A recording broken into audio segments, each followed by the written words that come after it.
So, you lovely people, welcome to the channel for another video, and boy and girls, what a day. This is absolutely unprecedented.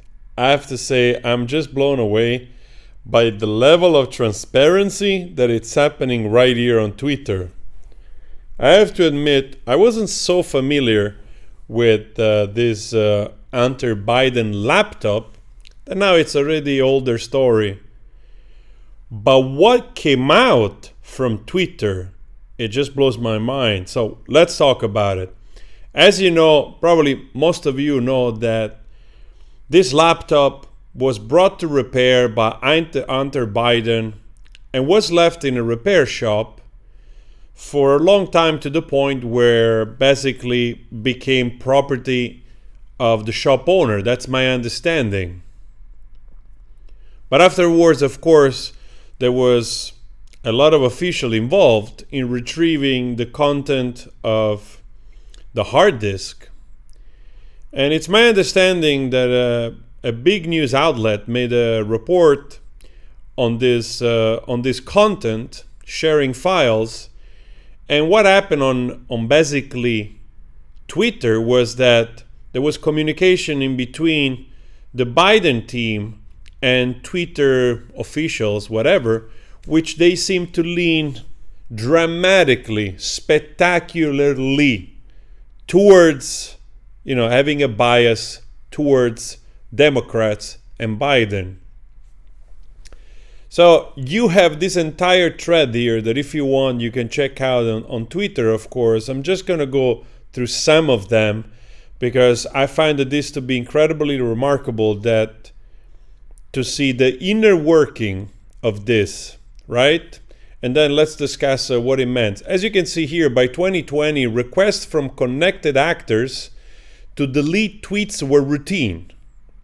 One executive would write to another, more to review from the Biden team. The reply will come back handled. So just, in other words, hey, take care of those links here, which I'm not so happy about those. Yum, yum, yum, under the table, let's do that. That sounds like... Okay, I'm not surprised that there is this level of manipulation and bias at every level of society. I'm just not surprised.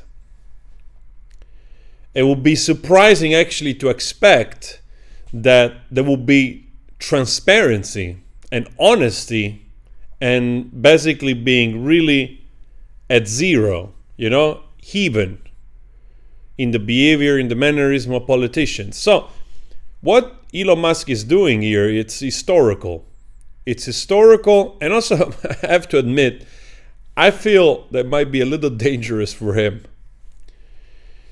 This will never have happened with anybody on this board that wasn't Elon Musk, honestly. So that's why I have to say thumbs up to Elon Musk for doing this, because in my opinion, sorry for the long pause, in my opinion, this is actually more helpful for democracy than this type of behavior. So what is happening here? I grabbed the first one under see the fear, the safety. On the high profile second one, an additional report from DNC. Here the links. Basically what happened then after this is that the, let's say, official or the people working at Twitter, they were trying to find some kind of loophole to justify infringing their terms and condition of the platform, to basically go after those links and to make sure to repress them so that they would not be shared. The system wasn't balanced. It was based on contacts, because Twitter was and is overwhelmingly staffed by people of one political orientation. There were more channels, more ways to complain open to the left, to the Democrats, than to the right. So this is very clear through their data that people were biased. And they were acting based on their bias.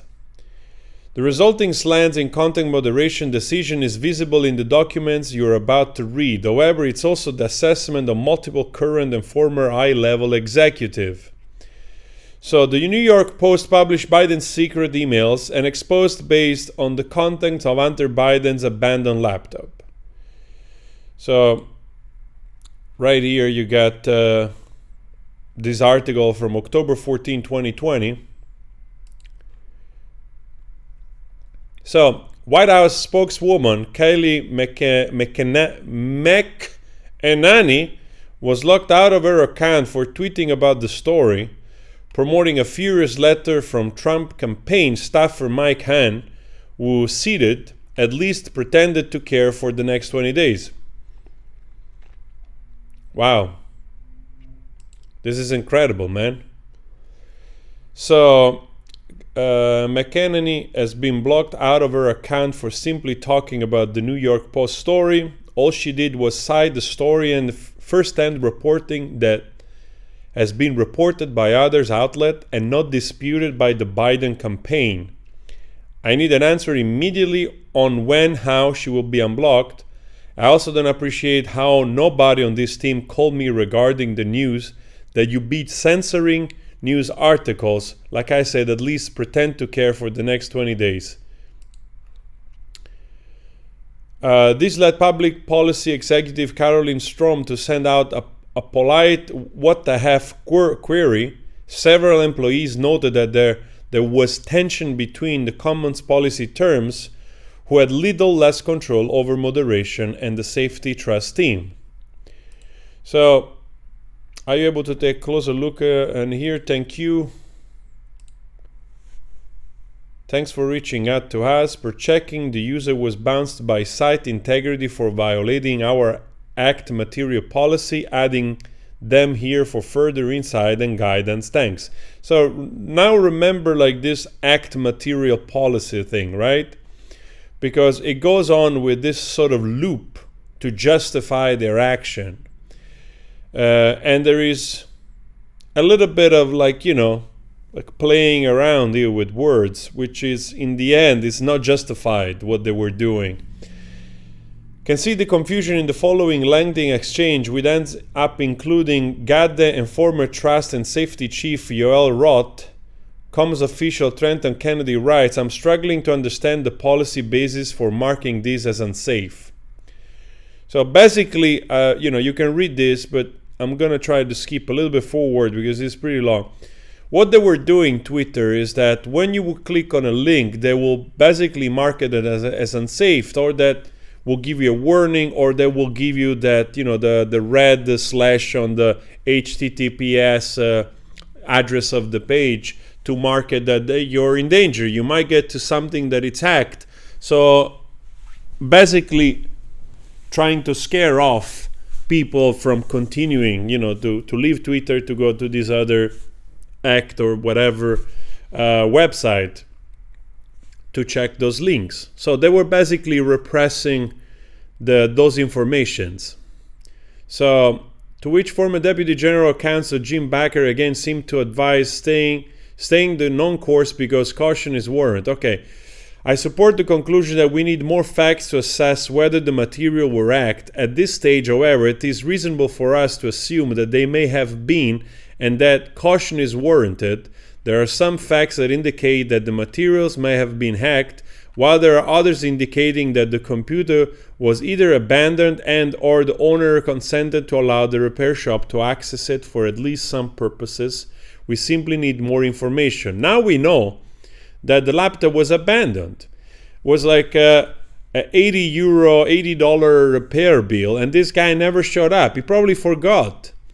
And this is the most mind-blowing part about this this whole incident, because it seemed that Hunter Biden has had issues with addictions in the past, and God knows how difficult that is for a father to deal with a son that has those type of issues. But the guy literally didn't show up picking up this laptop and so recklessly left it there. That's beyond me, honestly. That's beyond me. So A Democratic Congressman, Ro Khanna, reaches out to Gad to gently suggest she hop on the phone to talk about the backlash re-speech. Khanna was the only Democratic official I could find in the files who expressed concern.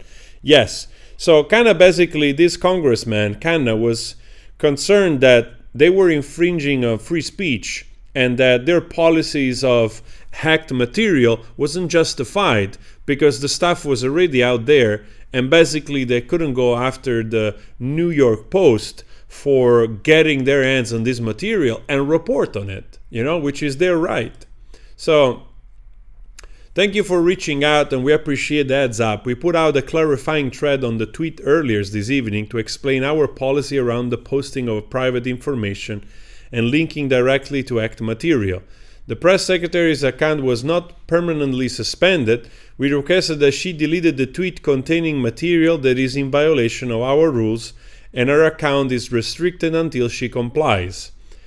I'll be happy to jump on the phone if helpful. And again, this is Vijaya, I apologize if I don't pronounce correctly, basically stating that they're keeping people out of sharing this stuff, controlling the narrative.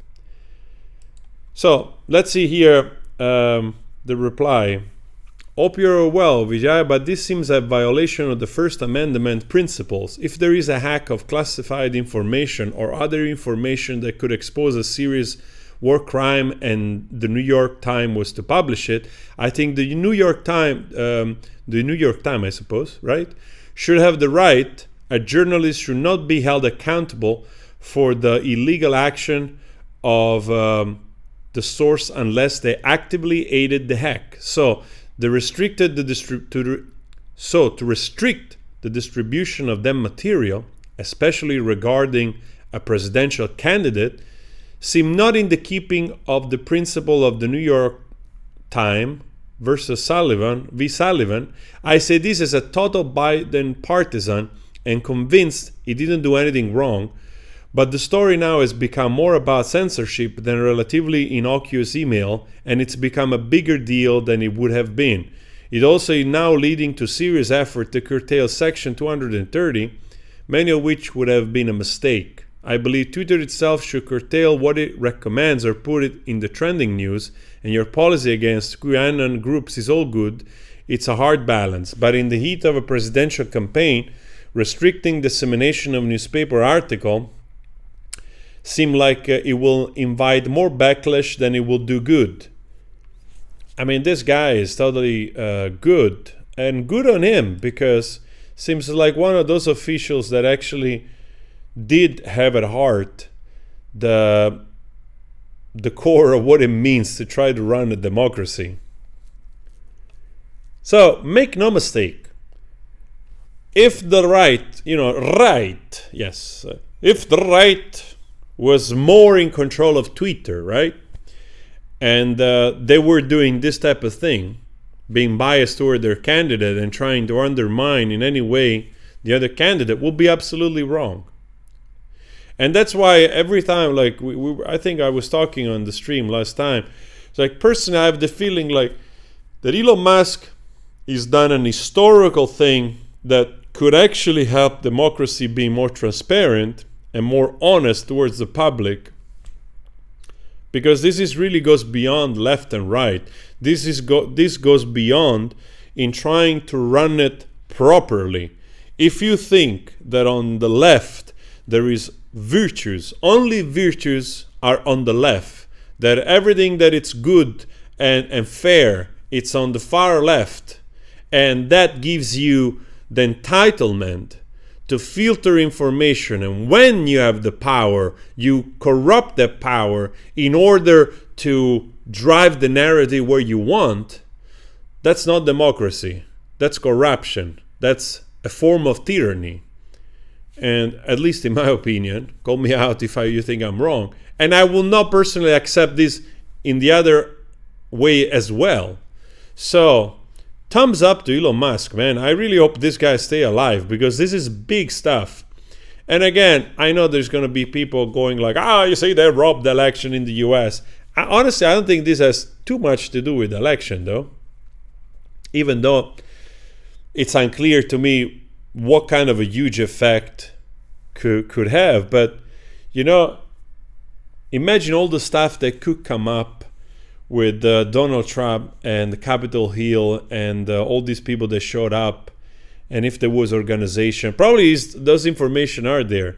So anyway, great. This is great. This is absolutely great.